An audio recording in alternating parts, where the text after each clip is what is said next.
warahmatullahi wabarakatuh. Alhamdulillahilladzi an'ama 'alaina bi ni'matil iman wal islam. Asyhadu an la ilaha illallah wahdahu la syarika lah wa asyhadu anna Muhammadan 'abduhu wa rasuluhu la nabiyya ba'da. Allahumma shalli wa sallim ala sayyidina Muhammad wa ala alihi wa sahbihi ajma'in. Ya ayyuhan nas ittaqullaha haqqa tuqatih wa la tamutunna illa wa antum muslimun. Rabbi shrah li sadri wa yassir li amri wa hlul 'uqdatam min lisani yafqahu qawli. Amma ba'du. Bersyukur kita kepada Allah Subhanahu wa taala yang mana Allah pada maghrib yang mulia ini kita masih diizinkan olehnya hadir pada tempat yang sangat-sangat mulia ini dalam rangka sama-sama kita berkuliah kepada melaksanakan sholat maghrib secara berjamaah. Kemudian kita masih dipilih oleh Allah salah seorang yang berada di salah satu majelis ilmu yang insyaallah mudah-mudahan jadi wasilah bagi kita mudah berada di dalam surga Allah di akhirat nanti. Selawat dan salam sama-sama kita alamatkan kepada junjungan alam Nabi besar Muhammad sallallahu alaihi wasallam, kepada para wali dan sahabat-sahabat beliau sekalian, kepada para tabi'in, ulama mutaqaddimin, ulama mutaakhirin, sampai kepada ulama-ulama yang mu'tabar di sisi Allah Subhanahu wa taala. Yang mulia dan yang dimuliakan Allah, para guru-guru kami yang hadir pada malam yang mulia ini. Takdim hormat kami kepada Ketua DKM Masjid beserta seluruh jajaran. Istimewa penghormatan kami kepada seluruh para jamaah kaum muslimin dan muslimat yang dipilih oleh Allah Subhanahu wa taala. Malam ini insyaallah kita melanjutkan kajian kita yang sudah kita tinggalkan 1 minggu yang lalu.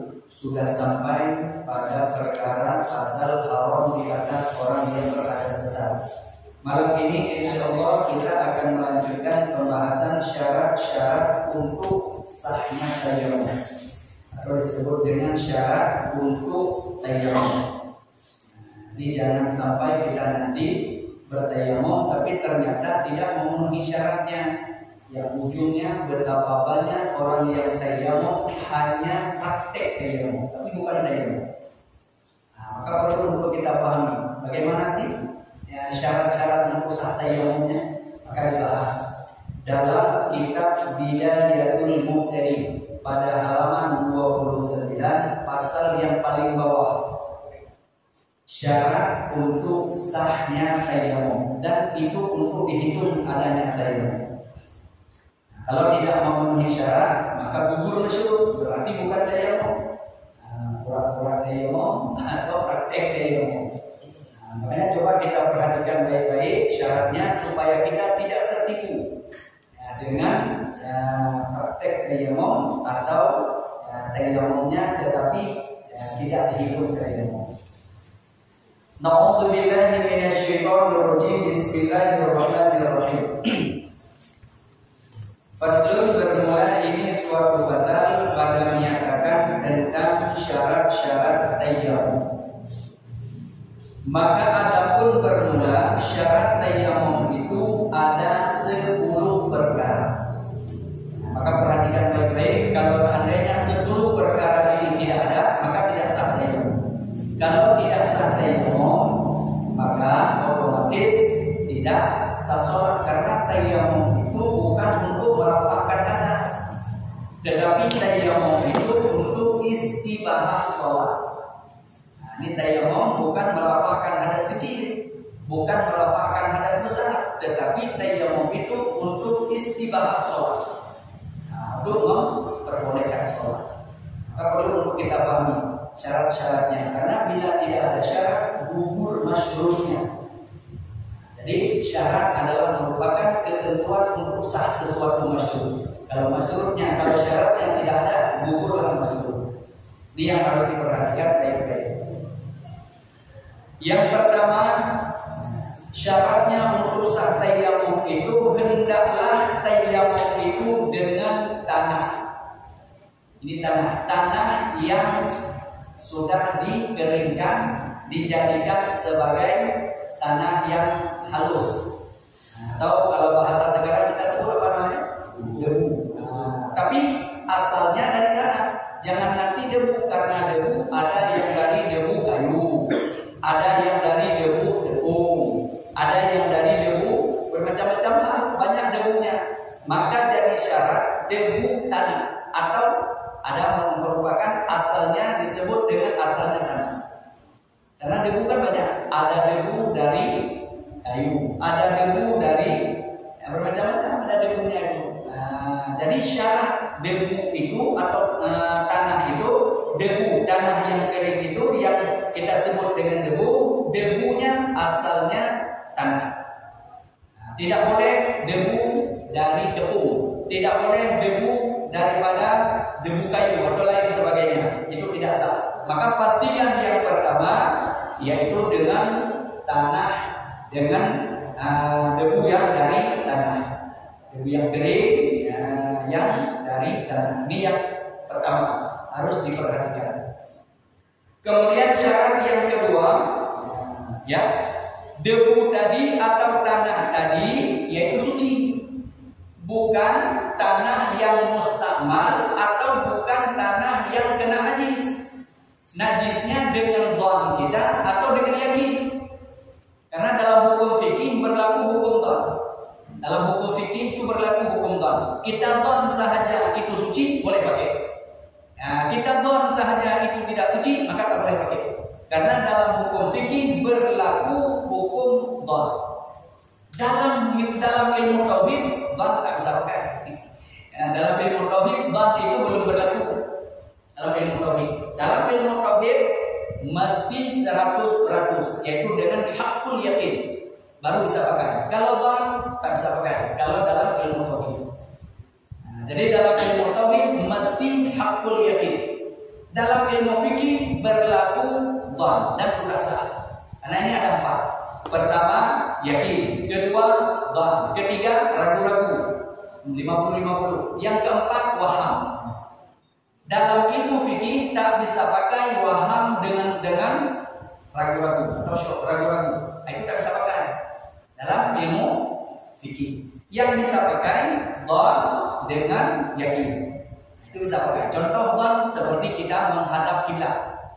Dalam sholat kita menghadap kiblat. Menghadap kiblat kita di sini tidak boleh pakai yakin. Tidak boleh pakai yakin. Kalau kita yakin menghadap kiblat, kita sholat di Jabal Nur menghadap kiblat, kepeleset sedikit saja dengan Baitullah, maka tidak sah sholat. Nah, makanya bagaimana kita menghadap kiblat di sini?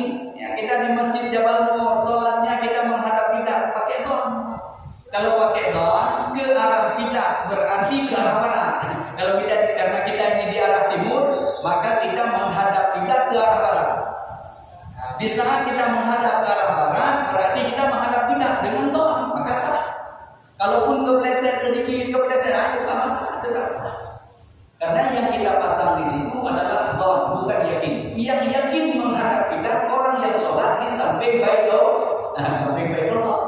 Makanya bercita-cita kita semua tuh ingin sholat dengan yakin menghadap kiblat di Baitullah. Insya Allah Allah kayakan kita semua. Bisa kita sampai ke Baitullah menghadap kiblat dengan yakin kita. Ini Baitullah dengan yakin kita sholat. Itu nggak ada dhon lagi. Ini Baitullah langsung kita hadap Baitullah. Itu yang disebut dengan yakin. Maka yang kedua ini perlu untuk kita pahami ya, bahwa syarat untuk sah tayammumnya pastikan tanah itu adalah suci atau tanah yang berdebu itu adalah suci. Sucinya boleh dengan yakin, boleh dengan dhon. Kalau ragu-ragu tak bisa pakai. Apalagi waham. Nah, ini yang kedua syaratnya mesti harus difahaminya.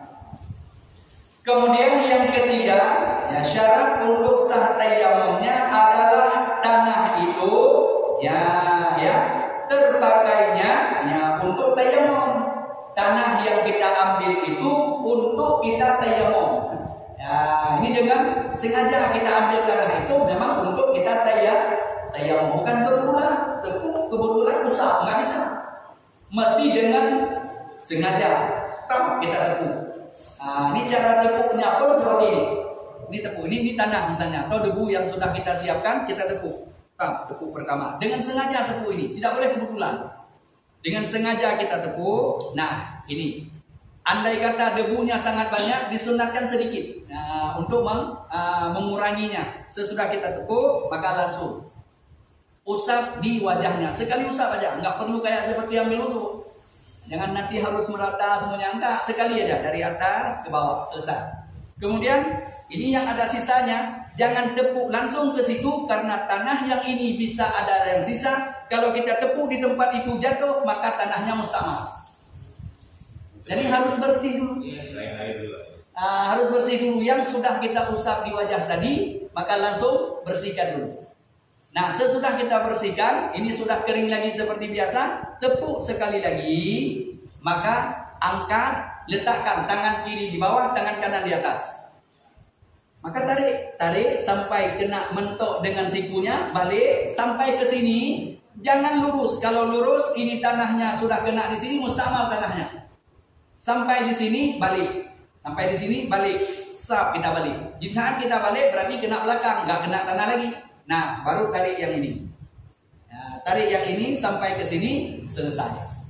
Nah, jadi anggota tayamum dua sahaja anggota tayamum, tapi anggota wudu ada 4. Nah, jadi anggota wudu ada 4, anggota tayamum ada 2. Mana anggota tayamum? Muka, tangan sampai siku. Ini anggota tayamum. Anggota wudu 4. Mana anggota wudu 4? Pertama, membasuh muka. Kedua, membasuh tangan hingga siku. Ketiga, usap sebahagian kepalanya.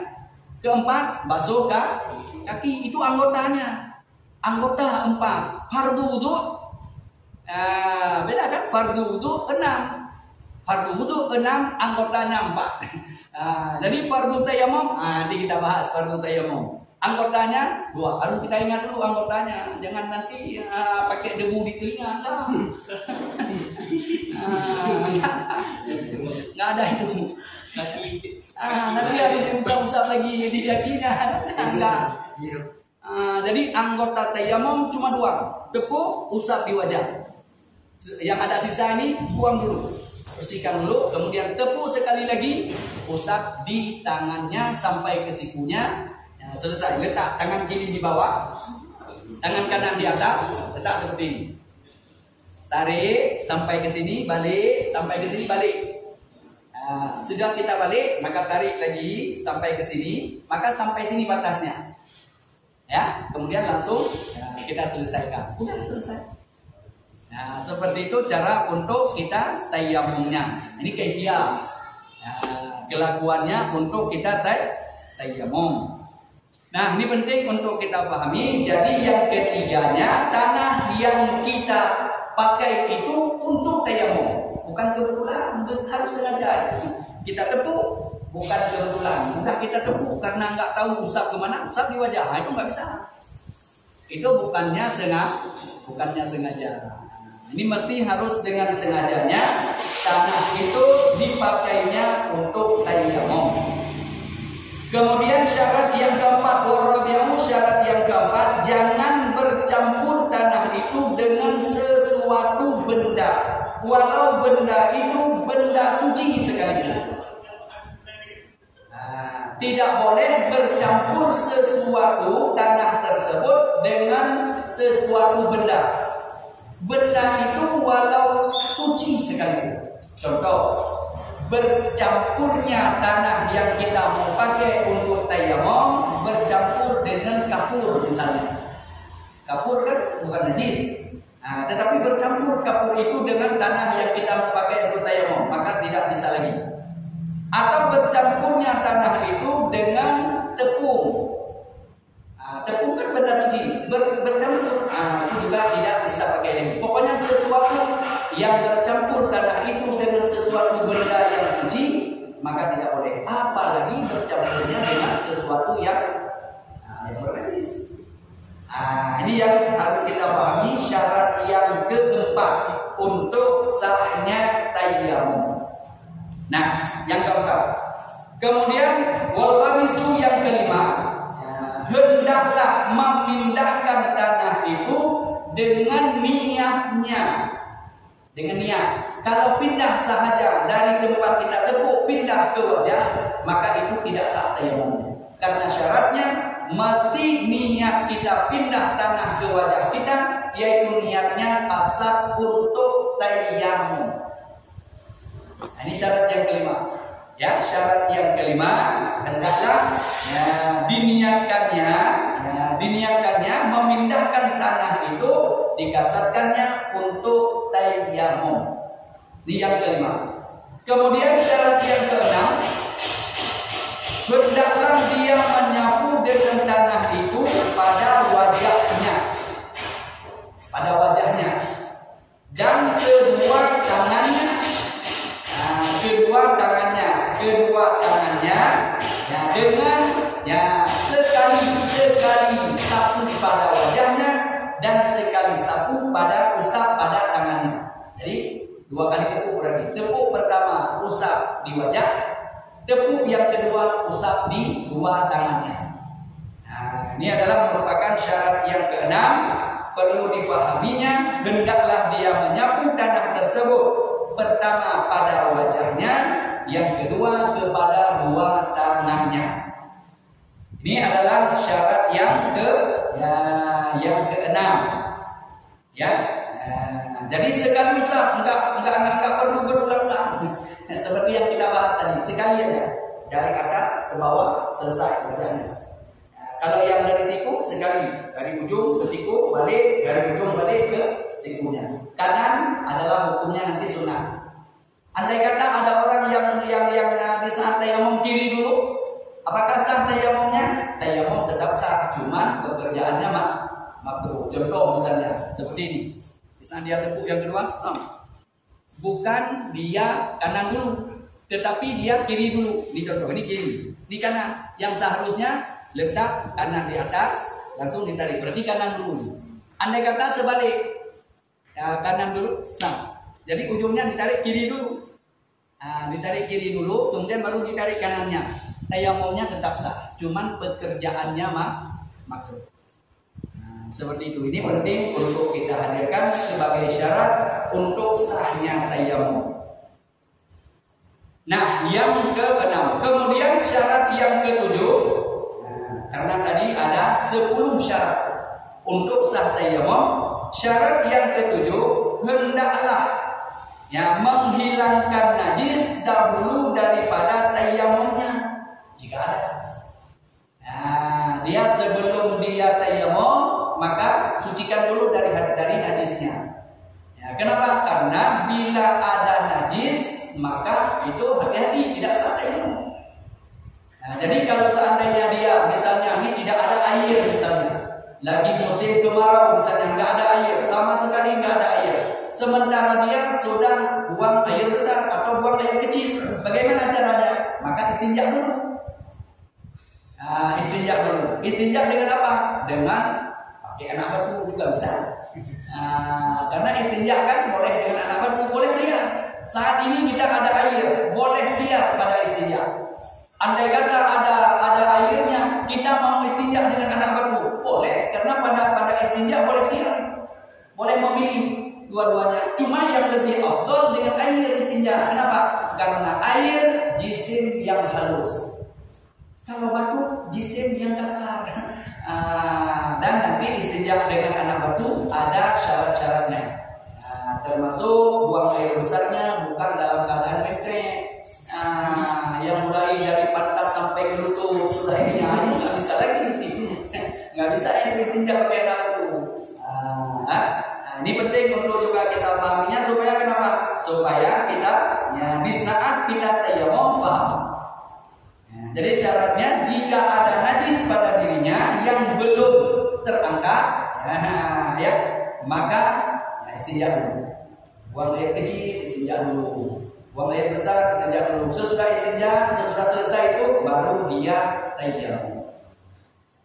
Nah, ini adalah merupakan ya syarat yang ketujuh, hendaklah menghilangkan najis dahulu daripada tayammumnya jika ada. Jika tidak ada,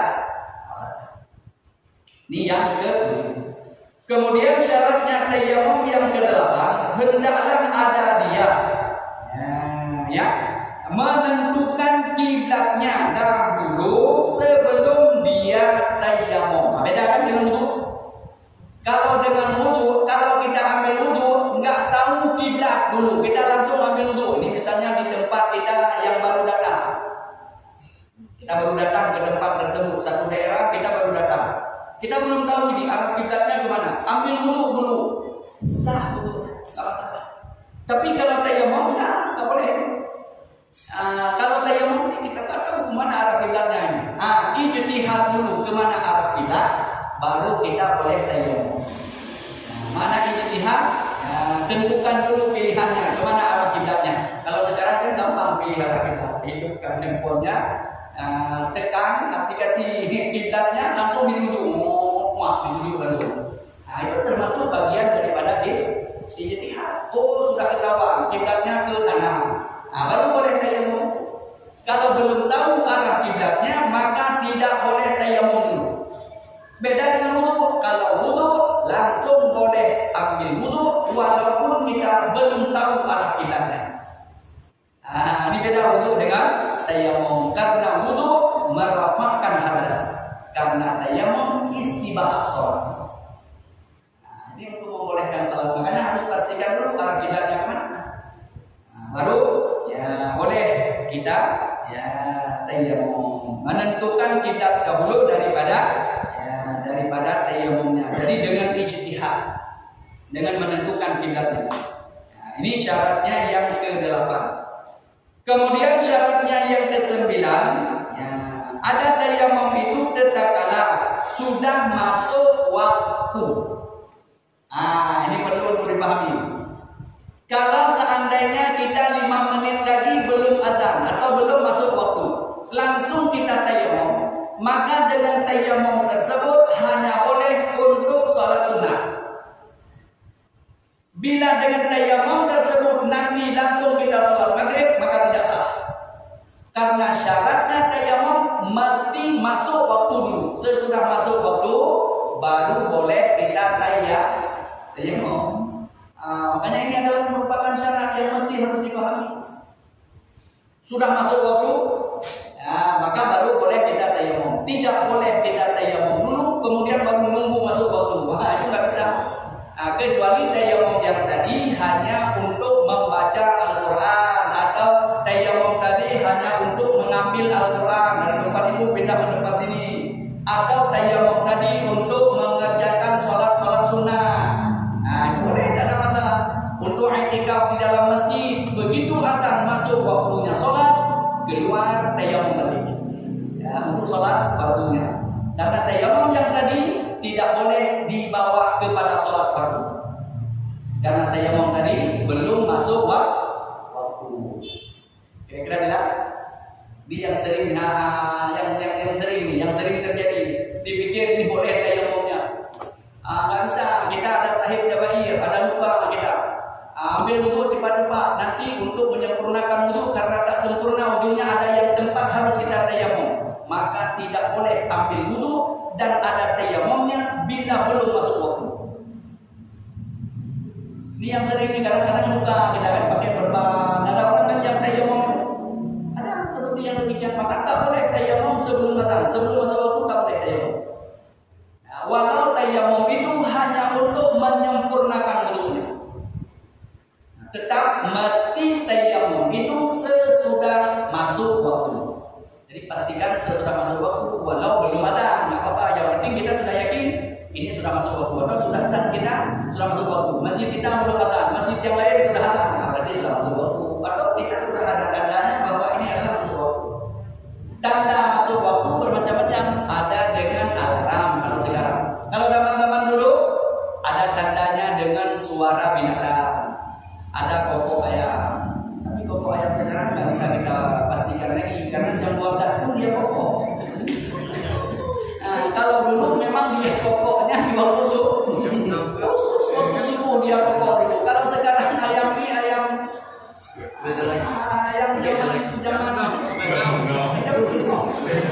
jam 11 malam dia kokok. Nah, makanya nggak bisa kita jadi patokan lagi sekarang. Karena mungkin patokan sekarang sudah ada jamnya, sudah ada hal yang lain. Kalau orang-orang zaman dulu itu patokannya seperti itu. Kalau di kampung-kampung bisa jadi suara binatang-binatang di dalam hutan itu. Itu bisa jadi patokan karena dia tak akan kepleset bersuaranya. Di jam sekian dia bersuara. Besok di jam itu lagi dia baru bersuara. Ya, itu zaman dulu. Sekarang nggak bisa lagi. Ya, ini pada ayam saja. Ingat tunggu masa-masa kecil tunggu dulu ini ayam bisa jadi patokan. Kakek nenek tunggu dulu itu patokannya udah. Takut ayam itu udah dulu. Sekarang nggak bisa lagi. Kita dengar sekarang jam 11 malam dia kokok ayam. Nah, ini adalah merupakan syarat yang ke-9. Nah, hendaklah tayammum itu tatkala sudah masuk waktunya. Kalau sudah masuk waktu baru boleh. Kalau belum masuk waktu maka tayammumnya sah, tapi tak boleh dibawa tayammum itu ke dalam sholat fardu itu. Jadi kalau mau sholat fardunya balik tayammum pulang. Nah, ini yang ke-9. Kemudian syarat yang ke-10 hendaklah ada tayammum itu hanya berlaku untuk satu fardu. Tayammum itu berlaku hanya untuk satu fardu. Kalau seandainya seorang khatib sesudah dia baca khutbah Jumat, turun dari baca khutbah Jumat, dia tidak boleh langsung sholat. Mesti dia keluar tayammum dulu untuk sholat. Yang tadi dia menyelesaikan satu fardu. Nah, makanya tayammum itu hanya mampu menyelesaikan istibahan satu fardu saja. Tidak boleh berulang-ulang fardunya. Ya, kecuali ini ada tambihun. Kalau dalam bahasa kita tambih itu adalah merupakan satu perkara yang perlu dipahaminya. Kecuali ada seseorang yang ragu-ragu dia tentang dia tinggal satu waktu sholat. Pokoknya saya ada tinggal satu waktu sholat. Cuman saya tak ingat lagi yang saya tinggal sholat maghrib atau sholat isya atau sholat subuh atau sholat zuhur atau sholat asar. Yang dia tahu ada tinggal satu saja. Cuma ragu dia waktunya maghrib kan yang saya tinggal atau asar. Asar atau isya. Ragu-ragu dia tentang waktunya. Tapi yang tinggal cuma satu. Nah, maka dengan sekali tayammum, andai dia qadha 5 waktu sholat dia qadha, itu boleh. Karena 5 kali dia qadha itu, pertama dia qadha zuhur, bangun qadha asar, bangun qadha maghrib, bangun qadha isya, bangun qadha subuh. 5 kali dia qadha yang untuk menutupi fardu cuma satu saja.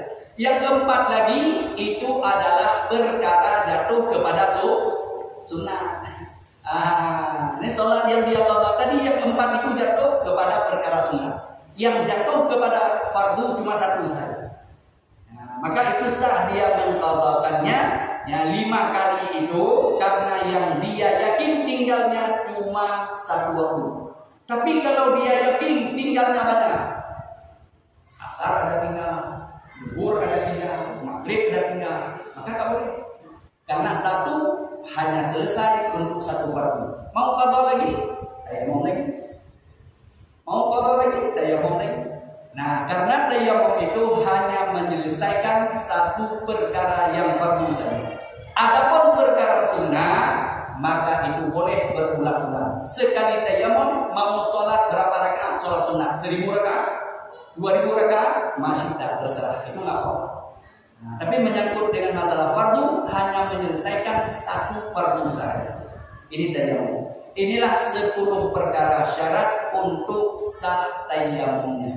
Kalau tidak ada syarat, gugur masyrutnya. Makanya sering kita tertipu.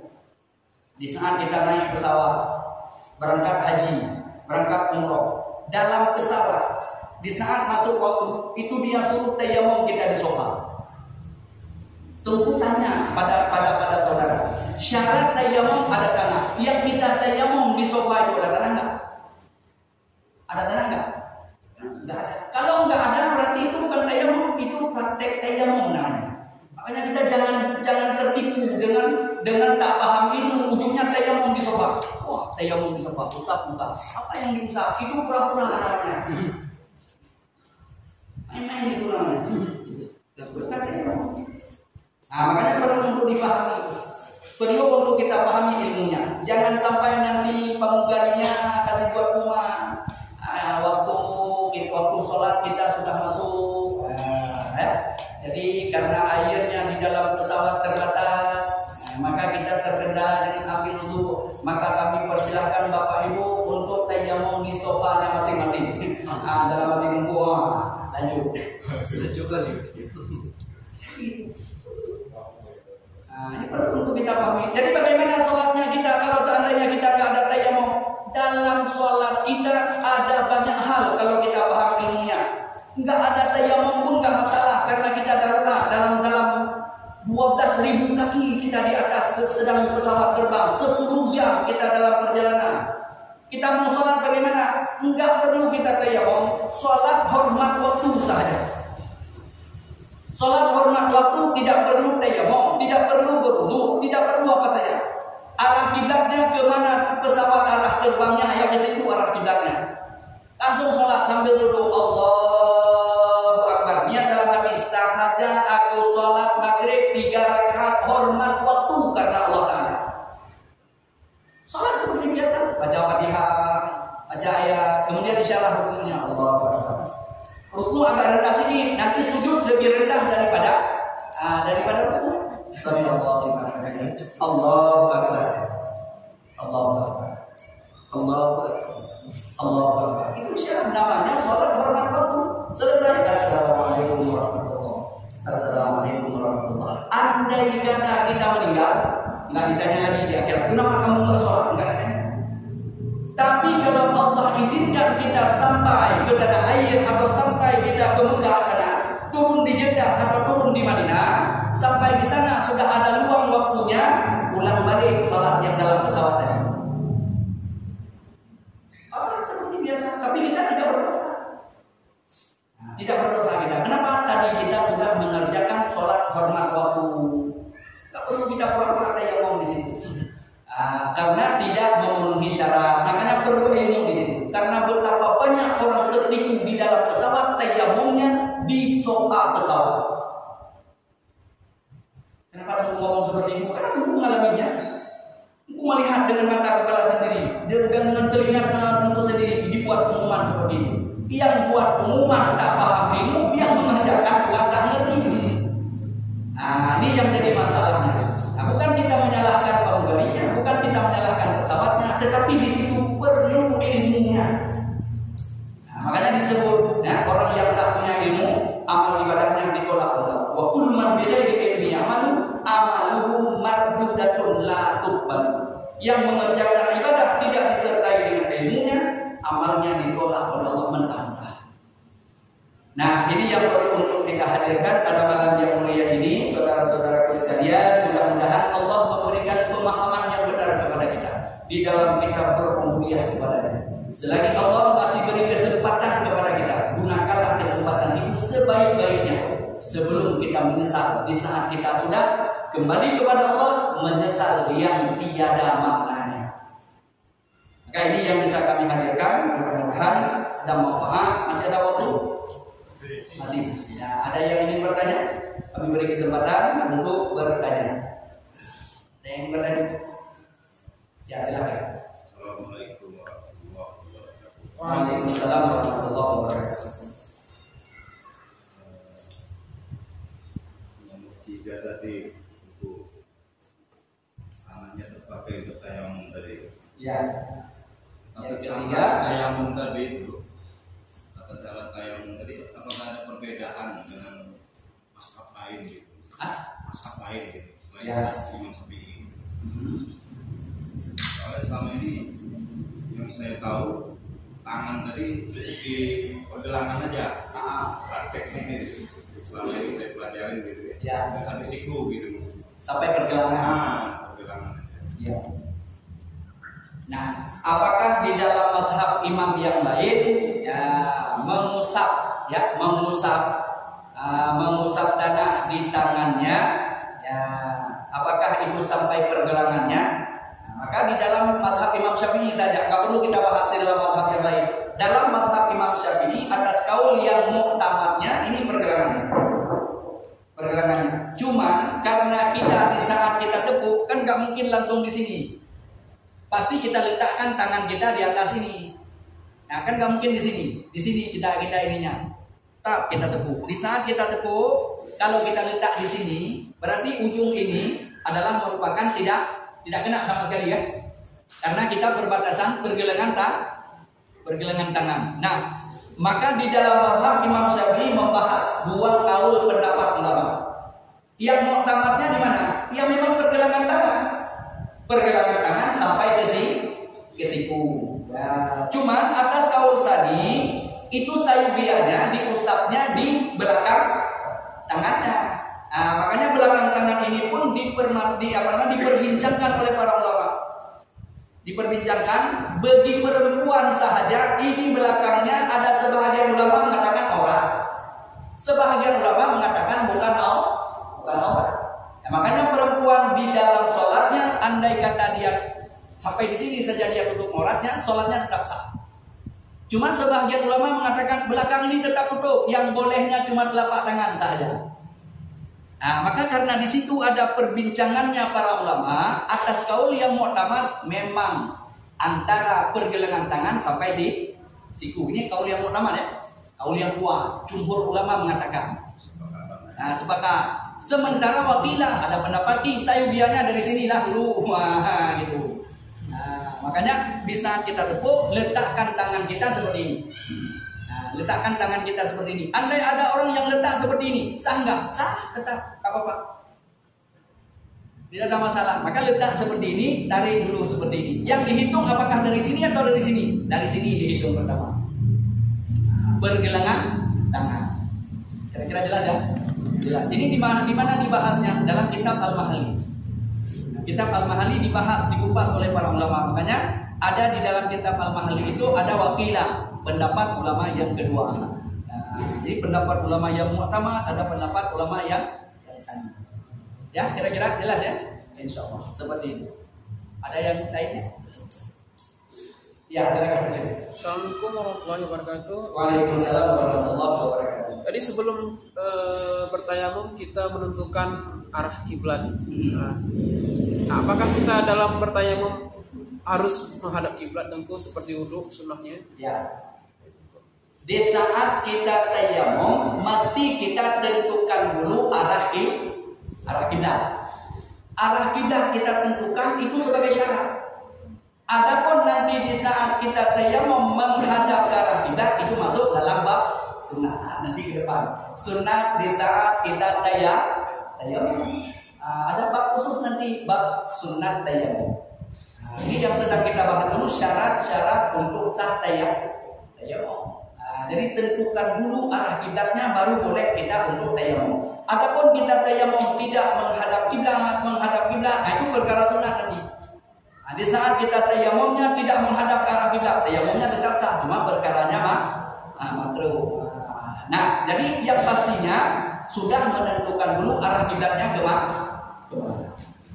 Seperti itu. Kira-kira jelas ya? Atau jelas? Jelas. Masih ada waktunya? Masih. Waktunya masih ada? Masih. Habis atau sudah habis? Masih. Berapa menit lagi? 9 menit. Oh, masih kerja. Ya, silakan. Yang sakit di rumah sakit dari tayamum kalau dinding aja gimana tuh? Nah, kalau yang sakit di rumah sakit nggak perlu dia tayamum. Orang yang sakit, Maksudnya nggak wudhu pakai air? nggak usah pakai wudhu, nggak usah pakai tayamum karena di rumah sakit kan nggak dibolehkan bawa air tanah. ya kan? Kalau nggak dibolehkan naik tanah berarti tidak sah untuk tayamum. Jadi bagaimana sholatnya? Sholat hormat waktu saja. Makanya perlu ini. Semua tanah gitu. Kalau untuk tayamumnya mesti harus ada tanah, karena itu syarat. Kalau mau tayamum mesti bawa tanah. Kalau di dinding tahunya kita dari dahulu itu kan ke dinding-dinding. Inilah yang jadi masalahnya. Makanya ada orang yang ngomongnya di dinding pesawat saja. Gitu. Ketika ke dinding aja gitu. Inilah yang berbeda. Ke dinding tayamumnya, ke dinding mobil, ke dinding pesawat tayamumnya. Ini yang perlu dipahami. Debu kata mereka itu. Ya kita tahunya kayak gitu. Nah, syarat untuk tayamumnya, syaratnya adalah pakai tanahnya yang berdebu. Pastikan tanahnya yang suci. Tadi kan ada syarat. Syarat yang keberapa? Syarat yang kedua, tanahnya tanah suci. Di pesawat, di dinding pesawat, di dinding mobil. Yakin tanah itu suci? Debu itu yakin suci? Debu kotoran gitu ya. Kalau debunya yakin suci nggak apa-apa kalau itu memang debunya dari tanah. Tapi kalau mobilnya baru dicuci kan nggak ada debu. Iya, tidak ada debu. Nah, sama seperti kita tepuk di dinding tapi tak ada debu. Nah, berarti praktek itu. Nah, karena kenapa? Karena yang pertamanya adalah ada tanah. Tanah itu yang bisa kita tepuk lengket. Ya, makanya ini penting untuk dipahaminya. Jadi selama ini saya pahamnya tepuknya di ini, yang sudah harus dipahami itu. Yang hari ini kita harus paham syarat untuk tayamum ada 10. Di mana sumbernya? Buka kitab Bidayatul Muqtadin halaman 29, pasal yang paling bawah. Ya, halaman 29 pasal yang paling bawah, syarat untuk sah tayamum ada 10 perkara. Kalau ada yang menyampaikannya boleh tayamum di dinding, dasarnya dari mana? Kita harus cari dasarnya, mana fondasi atau mana landasannya yang bisa kita pegang. Tapi kalau kita ada satu kitab, yang kitab tersebut sudah dijelaskan oleh para ulama bukan tak paham agama. Para ulama itu pasti lebih jauh memahami daripada kita yang hidup di ujung-ujung ini. Karena kitab yang dikarang itu 200 tahun yang lalu sudah. Bukan masa sekarang dikarangnya kita. 200 tahun seperti kitab Bidayatul Muqtadin, kitab Jami' Jawami' Al-Musannifah dikarangnya tahun 1221 Hijriah. Sekarang sudah berapa? 1446 Hijriah. Berarti umur kita Jami' Jawami' Al-Musannifah 220 sekian tahun. Nah, ini yang perlu kita hadirkan. Makanya orang yang sakit di rumah sakit kalau tidak ada tanahnya enggak perlu tayamum. Jadi bagaimana sholatnya orang yang di rumah sakit? Sholat hormat waktu saja. Enggak ambil dulu, enggak apa-apa. Enggak tayamum tunggu, enggak masalah. Cuma kalau Allah izinkan dia pulih kembali, sehat, balik ke rumah, ingat berapa hari di rumah sakit? 3. Kalau 3 berarti 5 kali 3, 15 waktu sholatnya ulang balik. Allah ulang. Tapi dia tidak berdosa. Andai kata dia di rumah sakit, sakitnya yang terakhir, selamat dia. Nggak pernah ditanya kenapa kamu nggak sholat. Nggak ditanya. Ini kita ajarkan supaya kenapa? Kita bahas ini supaya kita tidak berdosa. Karena kebiasaan kita masuk rumah sakit 3 hari di opname, 3 hari nggak sholat. Sebelum masuk rumah sakit rajin betul sholatnya. Padahal di saat masuk rumah sakit cukup dengan 3 hari masuk rumah sakit, dengan 3 hari itu masuk neraka. Cukup ya. Karena satu waktu sholat saja, satu waktu sholat dibahas dalam kitab Darus Samin. Satu waktu sholat kita tinggalkan, maka 10 tahun masuk neraka di akhirat. Itu satu waktu sholat kita tinggalkan. Makanya hati-hati. Ya, kira-kira jelas ya? Jelas, insyaallah. Sudah masuk waktunya. Insyaallah. Mudah-mudahan apa yang kita bahas pada kesempatan maghrib yang mulia ini bisa ya, kita amalkan dalam kehidupan kita sehari-hari, supaya kita benar-benar ibadah kita disertai dengan ilmunya. Karena kita harus ingat, wa kullu man bighairi ilmi amaluhu mardudatun ladzim. Yang mengerjakan ibadah tidak disertai dengan ilmunya, amal ibadahnya ditolak mentah-mentah. Tapi kalau seandainya kita selalu berada dalam majelis ilmu, tapi kurang begitu paham karena sedang menuntut, itu namanya rukhsah, dimaafkan nanti di akhirat. Di saat diperiksa, ini kenapa selalu seperti ini? Ya Allah, sebenarnya saya sedang menuntut ilmu. Benar kamu sedang menuntut ilmu? Benar ya Allah. Allah panggil malaikat yang di samping kita, 2 orang malaikat. Itu nggak ada tugasnya, nggak ada tugas yang lain. Apa ada nanti absen sebentar, saya masuk lapangan dulu? Enggak ada. Malaikat 2 itu yang menulis amal kebaikan kita, amal kejahatan kita. Siapa namanya? Malaikat itu tidak pernah luput satupun dia mencatat semuanya. Mereka dipanggil oleh Allah. Benar dia sedang menuntut ilmu? Dibuka. Benar ya Allah, tanggal sekian dia majelis ilmu, tanggal sekian dia berada dalam majelis ilmu. Walau kita berada di majelis ilmu sambil tertidur sekalipun, enggak apa-apa. Kalau tidak ada dalam majelis ilmu, tidak ada maaf. Kalau tidak benar dalam ibadah kita, ditolak ibadahnya. Tapi kalau dalam majelis ilmu, karena yang wajib menuntut ilmu, tidak jadi wajib kita kalau tak bisa. Nggak bisa saya, nggak apa-apa, yang penting ada di majelis ilmu.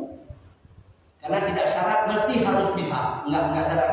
Yang syarat wajib kita berada di majelis ilmu. Maka insya Allah Allah mudahkan kita semuanya menuju kepada surga dan Allah.